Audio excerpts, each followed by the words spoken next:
Islamic pedia کے معزز سامعین السلام علیکم۔ ہماری آج کی ویڈیو کا موضوع کوڑھی، گنجے اور اندھے کے امتحان کا واقعہ ہے۔ نبی کریم صلی اللہ علیہ وسلم نے فرمایا کہ بنی اسرائیل میں 3 آدمی تھے، ایک کوڑھی، دوسرا گنجا اور تیسرا اندھا۔ اللہ تعالیٰ نے ان کو آزمانا چاہا اور ان کے پاس ایک فرشتہ انسان کی شکل میں بھیجا۔ پہلے وہ کوڑھی کے پاس آیا اور پوچھا کہ تجھے کون سی چیز پیاری ہے؟ اس نے کہا، مجھے اچھی رنگت اور خوبصورت کھال مل جائے، اس سے لوگ گھن کرتے ہیں اور اپنے پاس بیٹھنے نہیں دیتے۔ اس فرشتہ نے اپنا ہاتھ اس کے بدن پر پھیرا تو اسی وقت وہ اچھا ہو گیا اور اچھی کھال اور خوبصورت رنگت نکل آئی۔ پھر پوچھا، تجھے کون سے مال سے زیادہ محبت ہے؟ اس نے کہا، اونٹ سے۔ پس اس نے ایک گابھن اونٹنی اس کو دے دی اور کہا، اللہ اس میں برکت دے۔ اس کے بعد وہ فرشتہ گنجے کے پاس آیا اور پوچھا، تجھ کو کون سی چیز پیاری ہے؟ اس نے کہا، میرے بال اچھے نکل آئیں اور یہ بلا مجھ سے جاتی رہے جس سے لوگ نفرت کرتے ہیں۔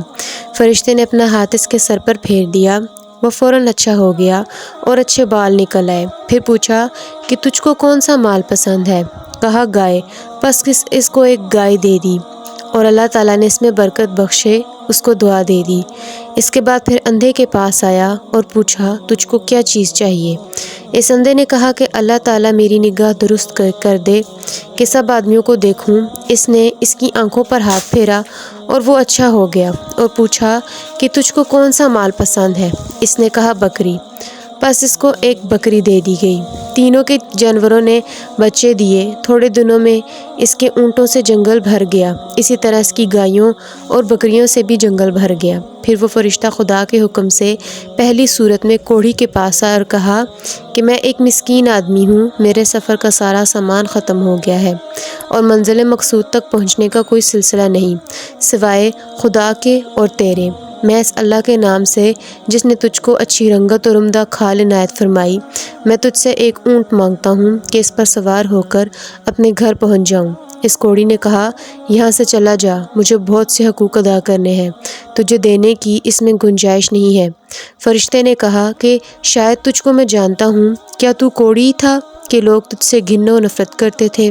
اور کیا تو مفلس نہ تھا؟ پھر تجھ کو خدا نے اس قدر مال عنایت فرمایا؟ کہ اس کوڑھی نے کہا، واہ کیا خوب، یہ مال تو میری کئی پشتوں سے باپ دادا کے وقت سے چلا آ رہا ہے۔ فرشتے نے کہا، اگر تو جھوٹا ہے تو خدا تجھ کو ویسا ہی کر دے جیسا کہ پہلے تھا۔ اس کے بعد دوسرے شخص یعنی گنجے کے پاس آیا اور اسی طرح اس سے بھی سوال کیا۔ اس نے بھی ویسا ہی جواب دیا۔ فرشتے نے کہا، اگر تو جھوٹا ہے تو خدا تجھ کو ویسا ہی کر دے جیسا تو پہلے تھا۔ اس کے بعد پھر اندھے کے پاس گیا اور کہا کہ میں مسافر ہوں اور میرے پاس سامان نہیں ہے، آج سوائے خدا کے اور پھر تیرے کوئی میرا وسیلہ نہیں ہے۔ میں اس کے نام پر جس نے دوبارہ تجھ کو نگاہ بخشی، میں تجھ سے ایک بکری مانگتا ہوں کہ میں اس سے اپنی کروائی کر کے سفر پورا کروں۔ اس نے کہا، بے شک میں اندھا تھا، اللہ نے محض اپنی رحمت سے مجھ کو نگاہ بخشی، جتنا تیرا دل چاہتا ہے لے جا اور جتنا چاہے چھوڑ جا، اللہ کی قسم میں کسی چیز سے تجھ کو نہیں روکوں گا۔ فرشتے نے کہا، تو اپنا مال اپنے پاس رکھ، مجھے کچھ بھی نہیں چاہیے، فقط تم تینوں کی آزمائش مقصود تھی، سو وہ پوری ہو گئی۔ اللہ تجھ سے راضی ہوا اور ان دونوں سے ناراض ہوا، اور ان دونوں کو ناشکری کا کیا نتیجہ ملا کہ ان سے تمام نعمت چھین لی گئی، جیسے تھے ویسے ہی ہو گئے، اور خدا ان سے ناراض ہو گیا۔ دنیا اور آخرت میں دونوں نامراد ہوئے۔ اس اندھے کو شکر خداوندی کی وجہ سے کیا عوض ملا کہ اس کے مال میں مزید اضافہ ہو گیا، خدا اس سے راضی ہوا اور دنیا آخرت میں دونوں میں کامیاب ہو گیا۔